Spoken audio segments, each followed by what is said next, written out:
জীবনে কখনো হতাশ হবেন না। জীবনে যাই হয়ে যাক না কেন কখনো হতাশ হবেন না।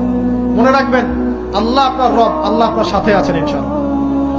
এই সমাজ আপনাকে যেভাবে শেখায়, কিভাবে শেখায়, এই যে স্কুল, কলেজ, ইউনিভার্সিটি, চাকরি, বিয়ে, সন্তান প্রতিপালন, আর তারপর ইন্না লিল্লাহি ওয়া ইন্না ইলাইহি রাজিউন, এই তো শেখায় নাকি?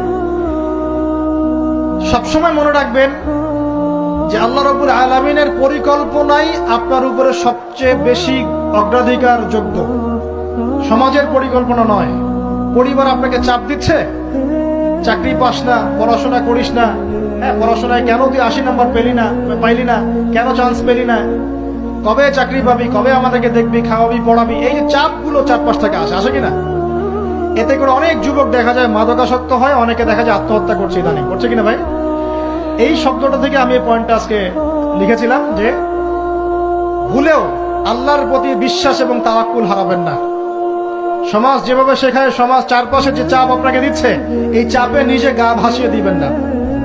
আপনি আল্লাহর কাছে দোয়া করবেন, আল্লাহর কাছে পথ চেয়ে নিবেন এবং আল্লাহর প্রতি তাওয়াক্কুল ভরসা করবেন, কখনো আত্মহত্যার পথ বেছে নিবেন।